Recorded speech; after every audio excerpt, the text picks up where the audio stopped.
opportunity.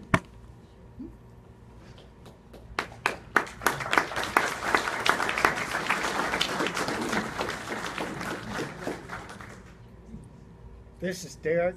You want to stand up a little there? He is very amazing. He has helped do the modules. He did the modules.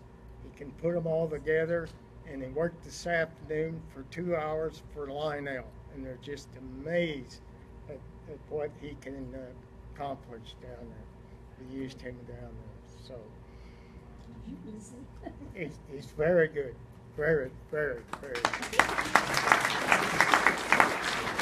I think you can kind of tell that by the questions he asked, right? Yeah. Okay. I think we're all going to be really amazed to hear what Derek has to tell us about Madison Hardware.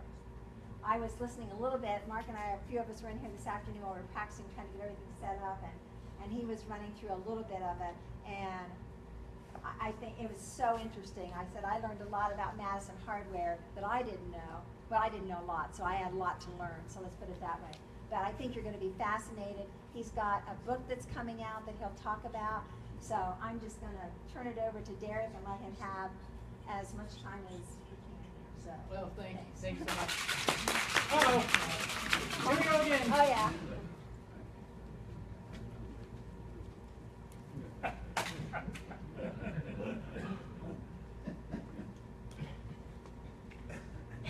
What would a seminar be without a clapper, right? Yeah. It wouldn't be a seminar. That's right.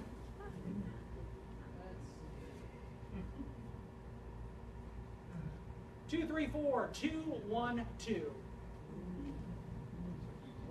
1, 2.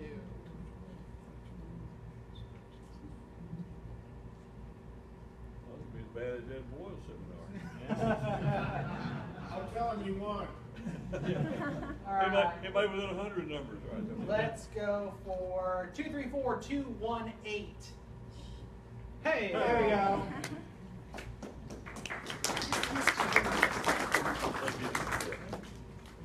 So before I get started, number one, can everybody hear me okay? Are we good all the way back? A little up? Okay. How do I... Let's see if we can... Is it up close? Lapel mics are so much fun. Is that better? It's better. Is that better? Okay, very good. Now, before I get started, I told Dennis DeVito I would let everybody know that we're doing something a little different for my seminar. Number one, we're dropping the mic. There we go. So we're doing something a little different for the seminar. You guys may have heard some beeping up front. Up front near this front projector, we actually have an iPhone, and we have about 500 people nationwide that are following updates on the book.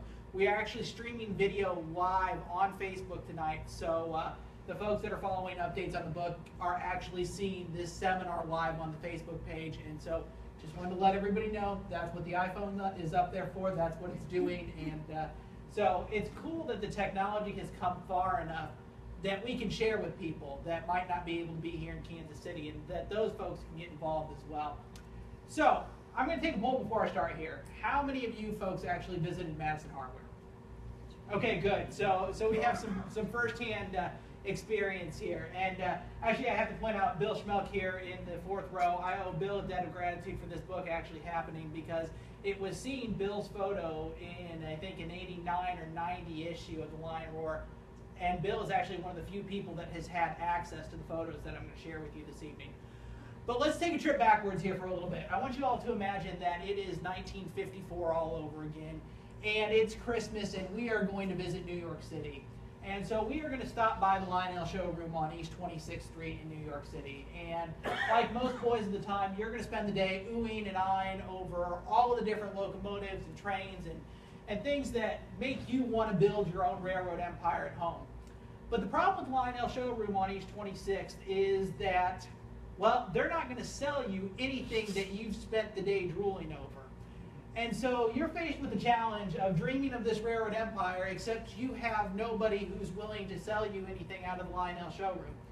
You approach a salesman and you ask him, where can I get the trains that I'm looking at?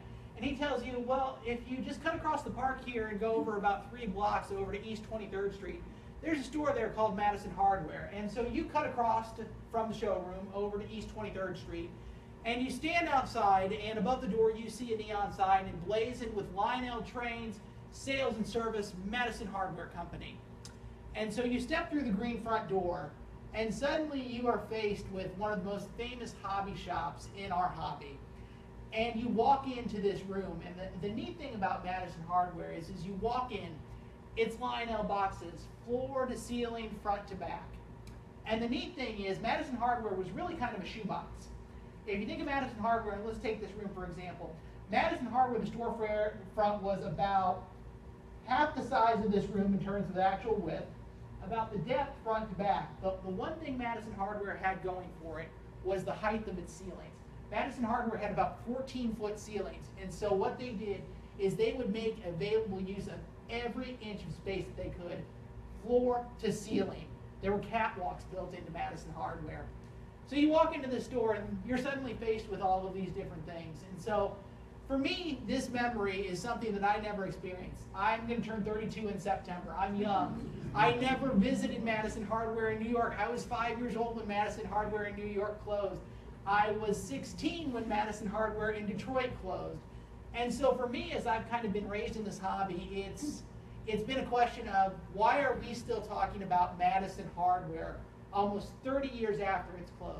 What made Madison Hardware so special that we still talk about it with an awe and a reverence that, you know, most people, it's kind of a mystical, magical place.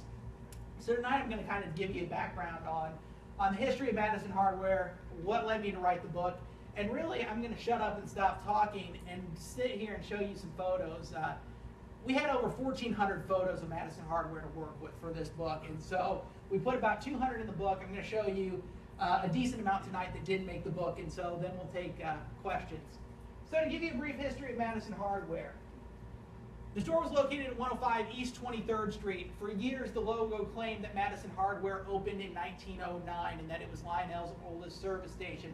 That's partially true. The store was opened in 1909 by Lou and Carl Schur, and it actually wasn't opened by them. It was opened by another proprietor. Lou Schur took over the business in the early 1920s. About 1923 is when we can date it to. The photo that you're seeing here actually dates to I think the mid-50s is the best we can figure out. And so Madison Hardware, like I said, small storefront, but a lot of big potential inside. The two famous brothers that you might have heard of, Lou and Carl Schur. Lou is on the right, Carl is on the left, and most people know Carl as Carl Shaw. Shaw was actually not his, it was his stage name. Carl was in vaudeville in the 20s and 30s.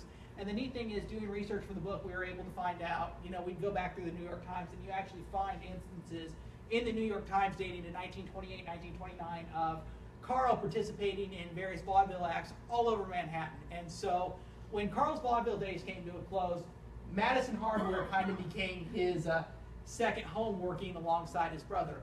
Lou, on the other hand, was the hardware man from the word go. And the Schur family were Russian immigrants. And so there was a work ethic there, and the rest of the family was also successful in the hardware business.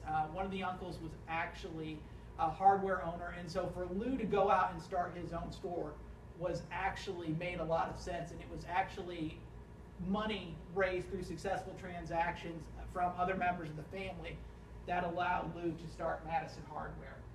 So, like I said, the store opens in 1909. Lou takes it over in 1923. Carl comes into the business full-time, mid-30s, early 40s. And so that brings us to the relationship with Lionel. Madison Hardware wouldn't count for anything if it wasn't for their relationship with Lionel. And the neat thing about Madison Hardware is you're 3 blocks away from the Lionel showroom. So when Joshua Lionel Cowan goes out and starts looking for partners to sell his toy trains, Madison Hardware was a really easy place to get a start at. And so the relationship between Cowan and the Schurs, well, it heated up rather quickly. And what makes this whole thing interesting is the best we can see, just judging from the photos, Madison Hardware really didn't start carrying Lionel until the early 1930s. If you look through the warehouses and the different shelves, there's not a lot of standard gauge there, but you start getting into the early 30s and 40s, you start seeing the volume of Lionel product pick up. And so the interesting thing about Lou was, Lou being the businessman that he was, was he was always interested in figuring out, okay, how can I make a buck doing something? And I don't mean that in a bad way. He was a very, very smart businessman. And so when the opportunity presented itself that Lou could start buying parts and unfinished items from Lionel, he jumped at the chance. So that's kind of what got the start to Madison Hardware becoming so closely associated with Lionel. Is as Lou started buying factory seconds, not only was he buying factory seconds quickly and at a pretty alarming rate, Lionel started to trust him, and so anytime there were factory seconds, you know, they were coming directly to Madison Hardware and saying, we've got all this scrap, we have all these factory seconds, are you interested? Lou said, absolutely. So you have Lou buying all of these factory seconds, and basically the interesting thing is not only could he afford the factory seconds, he could afford to warehouse them as well. Madison Hardware doesn't get special without the ability to warehouse these parts. And so as Madison Hardware starts to stockpile these parts, the legends have spun on for years about how many warehouses did Madison Hardware have. I've heard they had warehouses all over Long Island, all over New Jersey. Not true. So what it really amounts to is the farthest warehouse actually from Madison Hardware was about a 15-minute walk. That was the farthest the warehouses ever got away from Madison Hardware. But at one time, there were between 4 and 5 warehouses at any one given time. In the later years, the majority of the warehouses were all within a 2 to 3 minute walk. There was actually, so Madison Hardware was situated at 105 East 23rd Street, just down the block at 115 East 23rd Street. There was warehousing on the 3rd floor, warehousing in the basement, and then also above 105 East 23rd, so above the storefront, up on the 3rd and 4th floor, there were also warehousing available. So the stories about multiple warehouses in multiple locations, the legend has gotten bigger as the years have gone on. And the neat thing is, we're able to show folks what these warehouses look like. So that kind of brings us up to, okay, Schure's own Madison Hardware, great relationship with Lionel, buy a bunch of parts. Collectibles market starts heating up in the early 1980s, and suddenly this cache of parts that the Schures have been sitting on for really 30 years suddenly has value to it. And so then you get into the area of Madison Hardware that some folks consider to be kind of a gray area in terms of, were they producing fakes intentionally? Were they trying to deceive customers? What were they reproducing? How much were they reproducing? Here's what it boils down to for me. Lou Schure had a problem. Lou Schure had all this unfinished inventory, and he was out of post-war stock, or it was dwindling. Well, what do? Lou gets the idea, okay, we need to make this merchandise saleable. So he hires a group of painters, some of them really well known within our industry, and he has them start finishing stuff. And in Lou's mind, Lou was creating a product that he could finally sell, because he couldn't sell it as an unfinished product. What was he going to do with it? Well, we've got to finish it. And so I think what it boils down to in their mind is, well, we've got to finish it. If a collector can't tell the difference between something we've refinished and something Lionel did, what's the big deal? Well, some people see that as a real issue, other people don't. And you know, one of the fun things about this book is it's about more than the trains, because we really start to dive into the stories behind these two brothers and what made them tick. And like I said, you'll get a lot of contrasting viewpoints as you read the book between, was this right, was this wrong, what was their motive, were they good, were they bad? And that's the fun thing about writing this book, is it tells a little bit about behind the scenes. So really how this book came to be, and like I said, it's a pretty unassuming story if we bring it up to that point. Brothers buy trains, make a lot of money in the collectibles market. Madison Hardware gets bought out by Dick Kuhn in 1989. End of story, right? Not so much. Like I said, as you dig into these brothers and you start trying to figure out what makes these two brothers tick, it gets really interesting, and the stories are almost as fun as the trains themselves. I promised Dave I would tell this story tonight, and I think it's one of the more fun parts of Madison Hardware. And there's a lot of stories like this in the book. So one morning they have an employee by the name of Carl Scafani. He's known as Young Carl. And in the front window of the hobby store of Madison Hardware, they have a train that runs around the front window. Lady walks in off the street right after Madison Hardware opens that morning, and the lady comes up to Young Carl and goes, "Do you realize that you have a mouse riding the train in the front window?" And Carl sits there for a minute and thinks about it and decides either the lady's drunk or she's crazy, one of the two. But just for kicks and giggles, Carl decides to go outside And what does he find when he peers in the front window but a mouse riding the gondola around the window of their display train? Needless to say, the mouse decided that he didn't want to go away, and actually the mouse gained a name. The mouse's name became Hector, and Hector went on to torment Lou for a few months after the fact, eating Lou's receipt tape until the time that finally Hector disappeared permanently. Those are the kind of fun stories that, as I researched this book, that came out of the woodwork from customers, people that were close, family members. And so that's what makes this book so neat. And so how this book all came together, it's actually an LCCA reason that this book came together. This book wouldn't have happened without this club. About 2.5 years ago, I was approached by Al Colas to go up and interview Dick Kuhn for, I think it was his 85th birthday at the time. And so we went up to Dick's house and I interviewed Dick, and the video's on YouTube, and so that's a whole different story. But at that time, I was already interested enough in Madison Hardware to approach Dick and say, you know, it's my understanding that you took a lot of photos of Madison Hardware when you guys moved it from New York to Detroit. Are those photos still around by any chance? I was approached by his office secretary later that night at his birthday party, and she said, we got about 7 boxes of photos for you. And I thought, okay, now we have something to work with. So Al Colas, our wonderful president, got together with me about a month after that, and this would have been around December of 2014.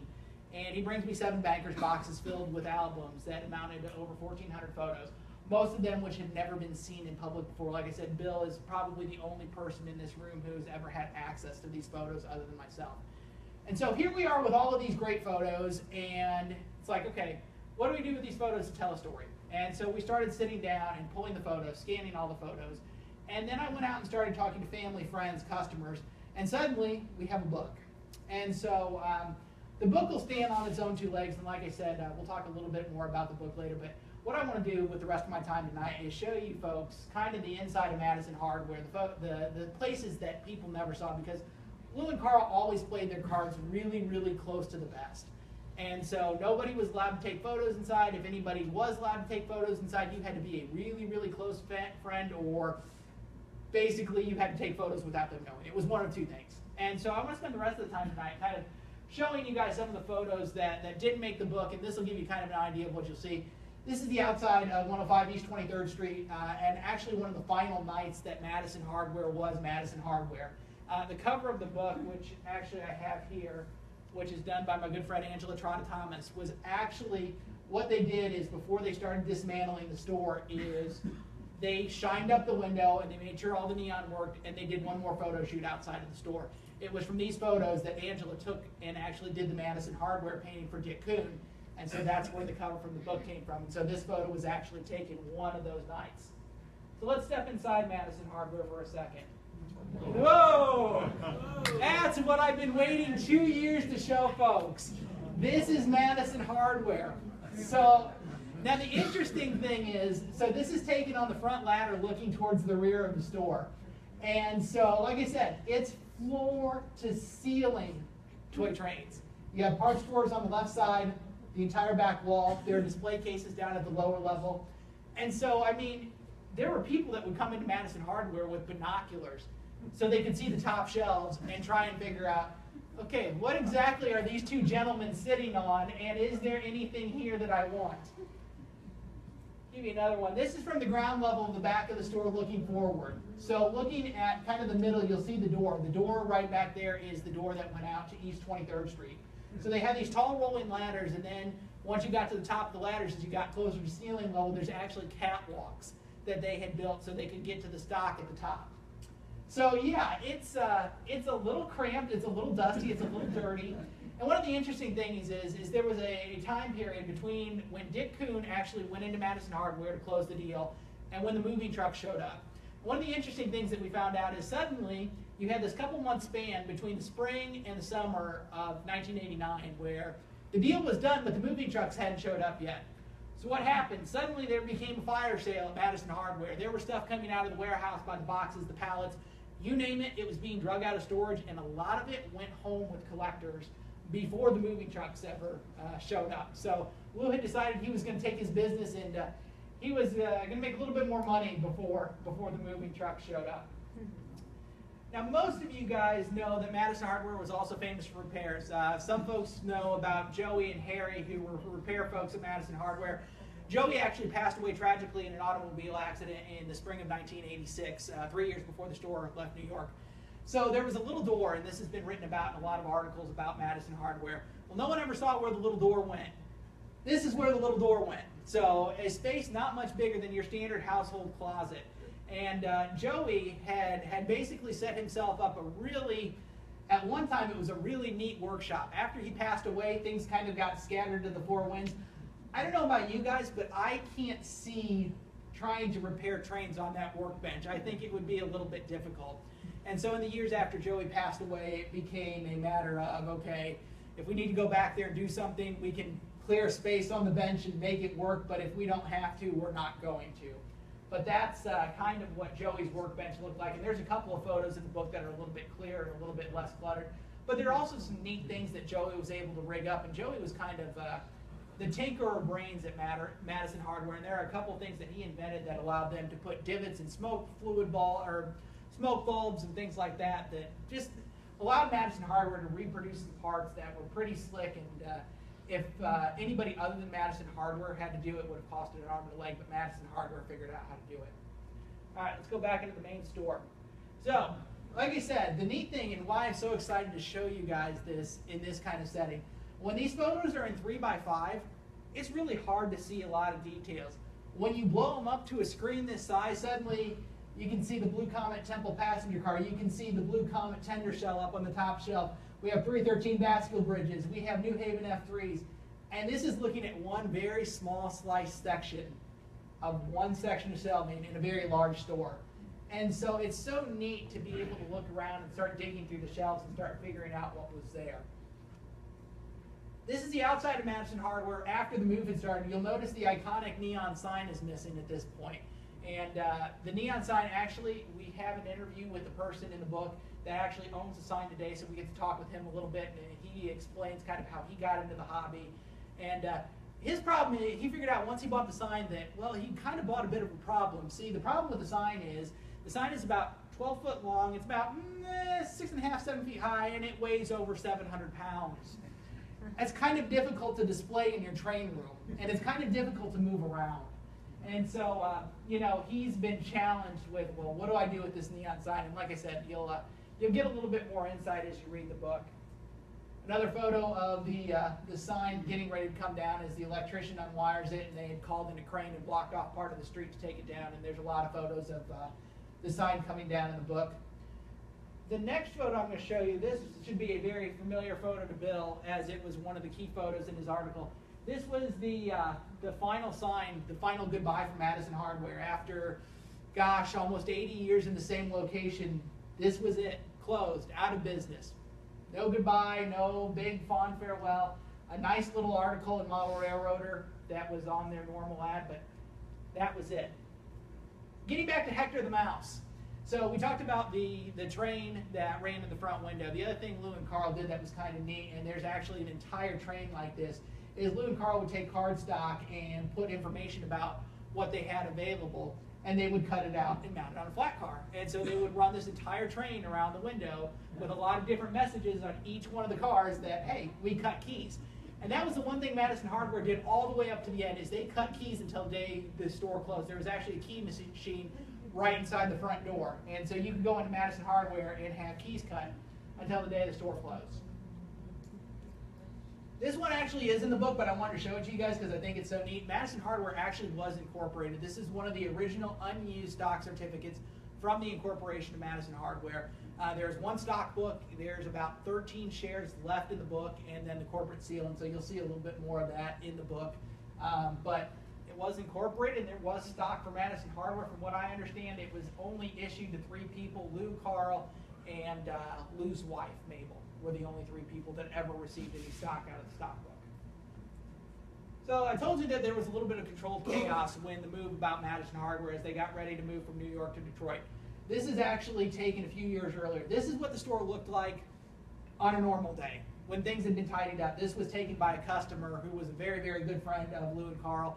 I think these were taken around 1982 or 1983, and so this is what Madison Hardware looks like on a normal day. But still, you know, for anybody trying to figure out exactly what they had available, you didn't have much of a chance. It was ask and pray that Lou and Carl were in a good mood that day and see what they were willing to tell you. This is one of my other favorite things. We're going to get into the warehouses a little bit. And so one of the advantages that I said Madison Hardware had is they could buy parts from Lionel at an incredibly deep discount and basically whenever they want. When the Hillside factory closed, Madison Hardware basically got the first chance to go in and clean house, so to speak. And so one of the neat things that happened is you would get stacks of these parts bins, and these olive green parts bins are actually Lionel factory parts bins from Irvington. And there were stacks of these things. I mean, 8-9 foot stacks, about as long as the wall, that actually migrated to Madison Hardware. And so, I mean, just boxes and bins of UCS sections. I mean, and more than anybody could ever conceivably need or use, but they had it. And Lou always said, well, I need it for someday. Another photo after the move had commenced, and like I said, when Madison Hardware moved from New York to Detroit, it took over 16 semis to make the move from New York to Detroit. If you calculate that out, that's over 60,000 cubic feet of toy trains that moved from New York to Detroit. And so the packing process was quite extensive, took weeks. The neat thing was it was relatively organized. A lot of the cartons, I think I've got a picture later on, they would bring out cartons, they would mark it with original store stock, they would mark, you know, certain things with where it came from in the hopes that it could all be somewhat reorganized once it made it to Detroit. So this photo may not look like much, but this is one of my favorite and most painful photos of the entire process. The man at the very left of the photo is Richard Kuhn. Can anybody tell me what Richard Kuhn is holding at the lower corner of that photo? Anybody know what that is? Video camera. No, it's a VCR recorder. Both of you are right. There is video inside Madison Hardware. Where that tape is, I do not know. So I have asked Dick's folks. We are praying that it shows up someday, but you know, it's one thing to have still photographs, and I guess I've been spoiled by the fact that I have 1,400 photographs of Madison Hardware, but it's another thing to think that somewhere out there at one point, there's video inside of this store and inside of these warehouses. I'm praying it turns up at some point, but that's just one of my favorite ones that I didn't put in the book, but to me it's such a teaser that, you know, there's video out there. Whether or not we'll ever see it again, I don't know. I hope so. You and me both. So Madison Hardware was really good at putting together cool things from parts they had laying around. This one's a really simple one, just a regular little ground 7.4, was lighted. It was just one of those neat things that they like to put together, things like that. You had so many parts laying around, what were you going to do with all of them? Well, Joey would sit around and tinker and come up with things like this. Okay, as we get into the warehouses a little bit more, so this is out of the main store. When you got into the main warehouses, there were certain warehouses that were really well organized. There were others that looked like a complete bomb had went off. This was the third floor warehouse at 115 East 23rd, and as you can see, shelves are relatively well organized. And so there were everything from 6464s to Alcos to you name it. Most of the decent post-war stock was stored on that third floor warehouse on 115. Why is the face blurred? We'll talk about that later. So you're one of the few people, Bill, who would know who that is. And you and I can have that discussion later. So back in the main store, you'll see that we're looking up at the top of the 14-foot ceiling. And the ceilings in the store were really cool, too. I mean, just early turn of the century. The building was actually built in 1923 that the store was housed in. And so just really neat tin ceiling. There's actually a story about the fire in Madison Hardware. And there's a couple accounts of the fire in Madison Hardware in the book. But one of the neat things is Lou and Carl had pretty much left things the same. And so when the fire happened, they were without power for a few weeks, but one of the things they had done, they'd left the original DC lighting in place from when the store was new. And so when all the rest of the power was cut off by the fire, they were able to go down to the basement and fire up the old DC power and have lights in order to run their business while they somewhat recovered from the fire. Another view of the cash register. This is just, like I said, a chance to give you guys a look inside the store a little bit. Everything from, like I said, post-war Lionel, pre-war Lionel, to all the way up to MPC and a little bit of LTI before the store moved. Another look inside the store as the moving process went on, and as the shelves got emptier and emptier, the boxes got higher and higher in the middle of the store, and eventually it was down to nothing. And there's some really sad photos in the book of basically the store stripped down to nothing. And it's been said that Richard Kuhn took the store lock, stock, and barrel. He's quoted that to me multiple times. They weren't kidding. The front door, the back door, anything that was significant was taken. And in a way, I've got to commend him for that, because there's no way Madison Hardware would have left New York so intact if it wasn't for Richard Kuhn. If anybody else had bought this, we would have lost a lot of pieces of history. This is the front window the night that they took the photo that I was telling you about that Angela made her painting from. Just again to give you an idea of what they were promoting. You can see, like I said, some NBC, well, I guess that would be LTI sets up in the top of the window. You had Tyco racetracks down here. You had, Spirit of 76 sets. They also carried quite a bit of Corgi die-cast, and that's actually how they kind of stumbled into the collectibles market. Is the Corgi guys started coming in and buying Corgi die-cast at a really alarming rate. And they realized, wait a second, we're selling this stuff way too cheap. And so suddenly, about the time the Corgi guys started getting interested, the Lionel guys weren't too far behind, and by that time they realized maybe it's time to raise prices a little bit and start treating this like a collectible. This is the warehouse at 115 after it had been emptied. And that kind of gives you an idea. I mean, they would take old apartments, whatever they could, knock walls out, and do whatever they needed to do to basically make space. And this was all filled with shelving. And so to see it empty and realize how much warehousing space they were actually working with was really pretty incredible. Carl and a Lionel Trains Incorporated employee who Bill knows who it is, so helping to unload the store. And the cool thing is Carl stuck it out to the very end. Carl was there with the movers packing day after day, and like I said, stuck it out to the very end. I like this photo simply because this is what was at the top. A lot of things wrapped in nondescript brown paper. And I mean, sit around and study the photo for a minute and look at how many different things are sticking out of the end of the paper. And it was like a treasure hunt going in there. I'm sure a lot of you guys who went in there can remember, staring up at the ceiling and going, wonder what's in all that paper. And so it's just neat to look at those photos for a little bit and really try and kind of gather a sense of what all was in the store.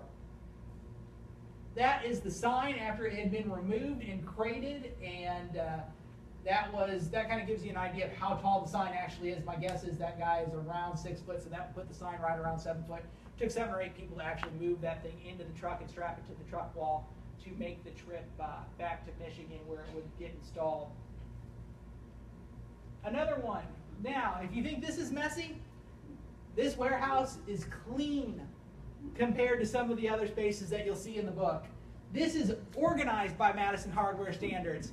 Can you imagine trying to find anything in this warehouse? And yet somehow when you would write or you would call and you would request a part, they would take it down and they would write it down, and somehow, some way, that part would eventually show up to you in the mail. Might have been a few weeks, might have been a few months. You didn't really know, but it would made it. And the fact that they found it was a miracle.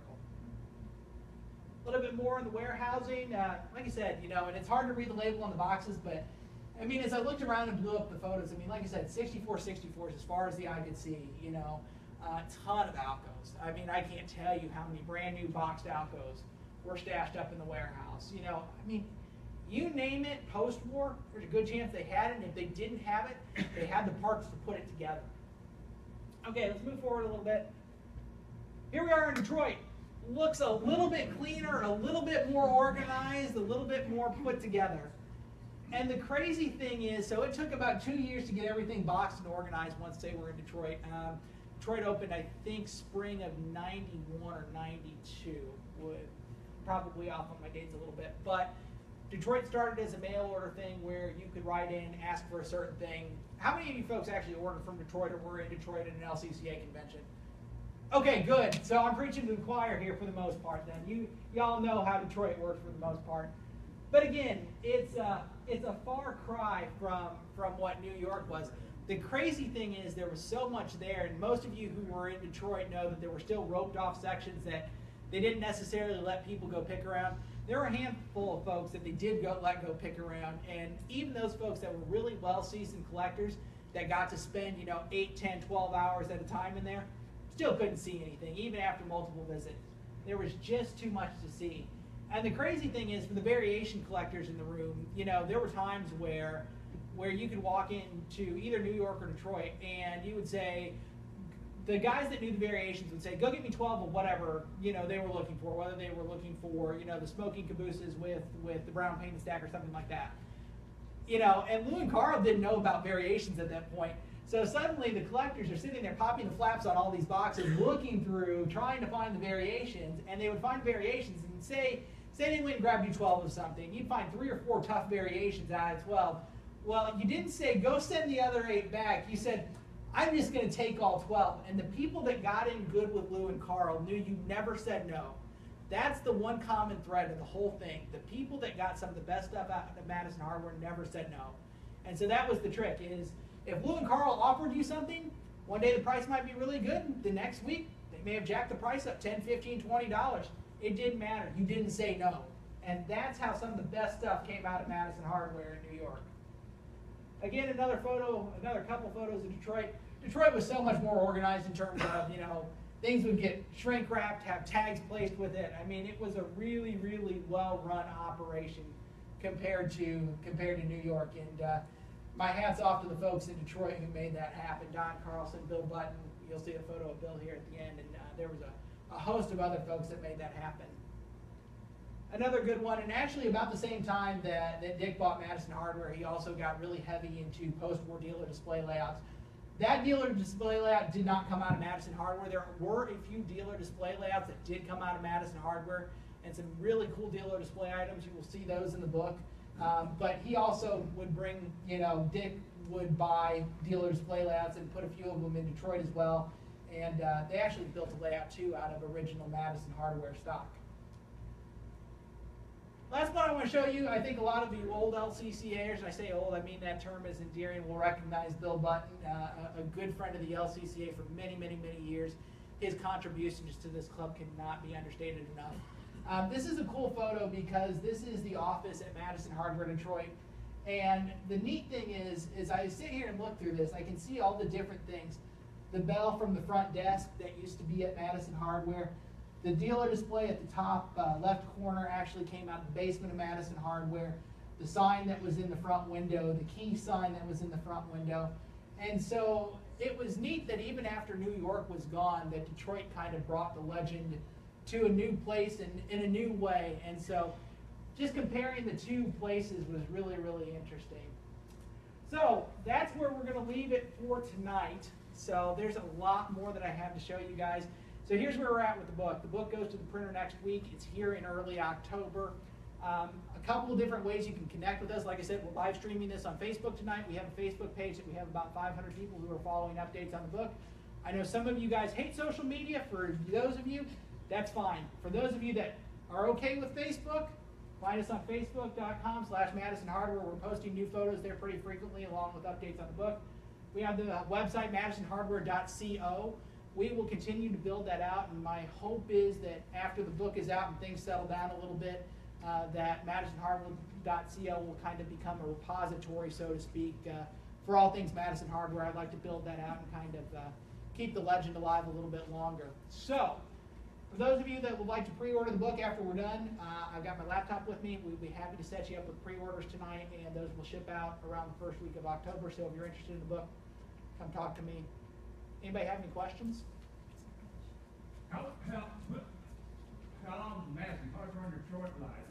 Madison Hardware in Detroit made it to the fall of 2001, and what happened that was kind of the demise is Dick Kuhn's health took a turn for the worse and got really, really scary for a couple of months. And I mean, Dick wasn't supposed to live. I mean, what it really boils down to, his health was in that much jeopardy. And so once that happened, it kind of became a situation where they thinned out everything. Madison Hardware closed. They sold off the bulk of his car collection. And, you know, the amazing thing is here we are, let's see, 15 years later, and I just saw Dick about a month and a half ago as I went and took him up proofs of the book. And couldn't tell me the guy's 87. You know, so really pretty remarkable that he made the recovery and went on to do some of the things he's done and has made it another 15 years. Going to be at York? Yes, it's going to be at York. So, barring a major disaster that the book gets held up at port or something crazy like that, we have a book signing planned for the museum on Wednesday. The other thing that we're trying to arrange is there are a couple guys that were interviewed for the book that really haven't been public about their story. We're trying to get them to come to York, a few ex-Madison Hardware employees from New York that have really never spoken publicly until this book. We're going to try to get them to be there, hang out at the booth. We'll be in the Orange Hall. We're just across from Angela Thomas's booth. And so we're going to try and get them to be there and answer questions and get harassed by you guys for a little while. I just have one question. I know a couple of you. How many of you in this room ever visited Madison Hardware at the 123rd New York Street? There's several. That's good. Okay, So, a lot of you. Okay. so this, and the neat thing, yeah, I'm excited. And like I said, I'm excited to show this to you guys specifically because it's one thing to walk inside. It's a whole other thing to see the warehouses and all this fun stuff that nobody was ever allowed to see. Yes, sir. I thought I read that Lou and Carl could be sort of curmudgeons and they wouldn't sell you things if they didn't like them. If they were such great business people, I don't get it. You'll read a lot about that in the book. Here's the long and the short of it. Lou didn't necessarily need the money, and there are a couple different factors that factored into that. You know, Lou didn't have to have the money, and there were times, and there's one really good story in the book. A guy walks in basically with a $7,000 order.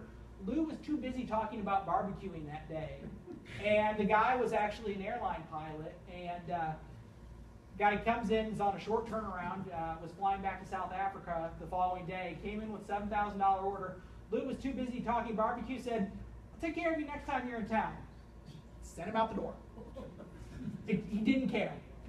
So it was, at that point, by the time you got to the point where Madison Hardware was a collectible, Lou had made his money and was pretty content. And so, you know, Lou liked to make money as much as anybody else who's in business, but like I said, if Lou just wasn't feeling it that day, and you have to remember, Lou was born in 1901. And, excuse me, by the time you reach the mid-'80s, Lou was an 80-year-old man. In 1989, Lou was 89 when they closed the store. By the time you get to that point, and I think some of you can attest to this, you just don't care anymore. You're happy. You want to be retired.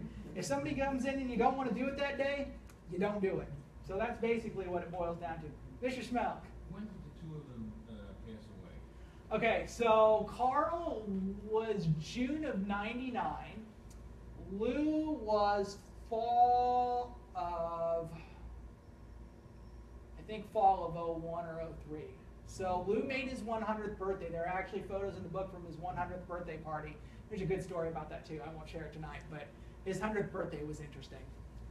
I just want to I think we'd give all of these, I think Andy, Don, Jim, Yes. and Derek all another round of applause.